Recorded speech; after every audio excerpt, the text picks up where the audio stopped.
What would the city of Fargo do if they couldn't alleviate, if they couldn't levy property taxes on the residents? What the school system fall into the river, wouldn't it, Bob? Well, right now, schools are funded 60% by foundation aid under the current proposal, Governor Hoeven. Okay. That'd be 70%. So we're talking about 30%. Where would the money come from? Again, our proposal identifies the funding sources that would have to go back to the local cities, towns, townships, and counties. And I think the method in which to do that should be left to the legislature, not with strings attached, but the formula, just like we do with foundation aid. Okay. There's a formula for that. The mechanism isn't difficult. Let's go to Rocky. You're on News and Views this morning. Hello. Thanks for taking my call, Ed. I agree with Bob on that out-of-state tuition. And I had this discussion with a college professor from NDSU last weekend, and I asked him, I said, what's the largest percentage of growth in students up there? And he said foreign students. Foreign students, okay. That's what he said. And he said the reason was that is to even the playing field for the kids to see what their competition is, for later on down the road. But my question is, who's paying for that? And I ask that without prejudice, because you bring that up, people look at you sometimes, well, you're racist, And well, no, I think it's a money. I mean, I think things are so tight across the country right now, and budgets are being scrutinized, and companies are cutting back, and major companies, small companies are all looking at their bottom line. I think we're out of that arena, and I think people get it about the finance of the country right now. So, I mean, are we really being duped by this? I mean, how did we ever get to this point?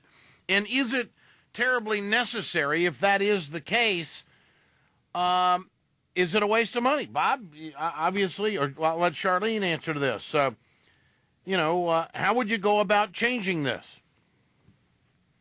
Changing the how tuition is charged? Absolutely. Oh, I think that we are offering a good product. We're offering them a good education. We should charge them what we're worth. But my question on it, who's funding? We are. You are. The out-of-state exactly. You are paying for it. And so why are we having such an enrollment growth in foreign students when our local kids are struggling to get to that college? Bob Hale, what do people say when they question higher education on this? Well, right now, there's virtually nobody questioning higher education, and the people that are talking about higher education, it's a political power block that's getting a phenomenal amount of money, and the way they're keeping the population in the colleges up is by bringing in non-resident students. As I said, in 1980, we were 13.2%. On statewide, on all of our institutions, it's over 40%. UND and NDSU are in excess of 50. It's 52 and 51% respectively. Okay. For out-of-state or, quote, foreign students, that they will go the route of initiated measure. Bob Hale says it's costing North Dakotans $200 million a year to bring 17,000 out-of-state/foreign students to our campuses, and you're paying for it. How do you feel about that?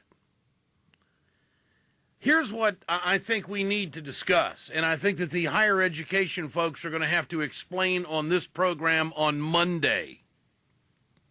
How can you go to the legislative session and ask for a boatload of more money, yet you don't want to increase the tuition on those who are coming in from out of country, out of state? Or do I have that wrong? Why is it, if the product is so good that you want to give it away almost to out-of-state, out-of-country students, why wouldn't you want to charge for it? Why are you coming back to us asking for more money? Fair question. Not partisan, fair question. Hale, Bob Hale, conservative activist, he claims that it's the heavy lobby out there that protects what higher education wants. I'm asking you, the listener, what do you want? Hale also says on News and Views, exclusively I might add, that it doesn't pencil out. That these students that you are paying for to go to institutions of higher education in North Dakota, they ain't sticking around. How do you feel about that? Is this economic development? Or is this you getting shaken down at the office by higher education when they don't have to go that route to stay in business? Do we have to have 15,000 students at these schools? Do we have to get bigger and bigger and bigger and bigger and bigger and bigger and bigger if it's just a bunch of out-of-state foreign students coming into town that aren't staying here anyway? Fair question. I need to hear from higher education on this program on Monday, and we will afford them the room to speak about this. So you have to talk like an old senator to be effective, right, Vern? I mean, Yeah. see, Larry, isn't that right? You're right. Sounds like you're right from West Virginia there. Yeah, there you go. I would like to know why my colleague Larry is not in favor of this. Yeah. What do you think, Larry? Well, I think those two, Charlene and Bob, had some very valid points, and we know that increased students is very good for the university system in the state. I mean, you know, that's when they get more students, they got they got a bigger empire. And everybody wants a bigger empire. So Show me what? Show me that it's just so good for higher education and that it's the right way to go for North Dakota. Look, we're not Michigan. Right. We don't have millions of people. Right. We have a few 100,000 workers. Yep. We have less than 400,000 people on the payroll in North Dakota, and we've decided to cut deals with out-of-state, out-of-country students because we think they're going to stick around and freeze their ass off? Come on, folks. I'm starting to think that this Hale dude ought to be governor. What I'm saying, Ed, is that increased numbers of students in universities in North Dakota is good for the university empire. You know, I mean, I'm using that word a little strongly.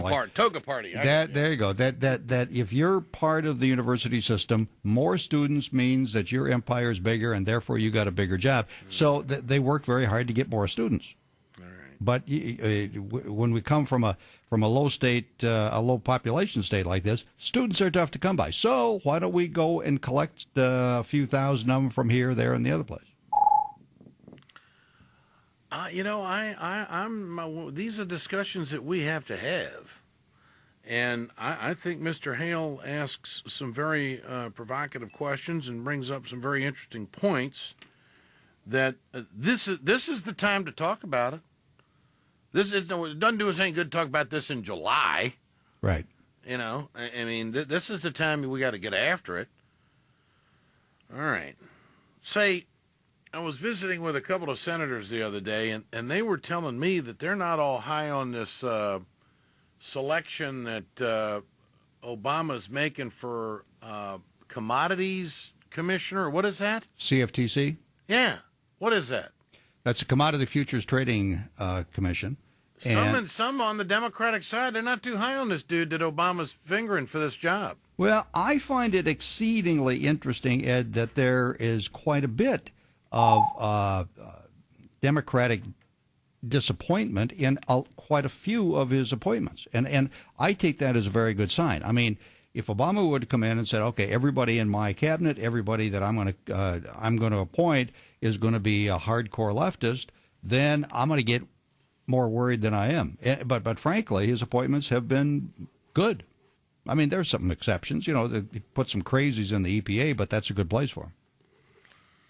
Well, I just think that, you know, and there's some concern about Geithner. You know, the vote there was 18-5, five opposing. Geithner is Treasury Secretary.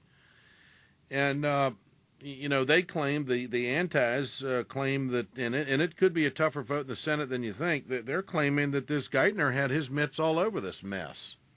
Well, so I don't know. We'll have to see what's happening. All right.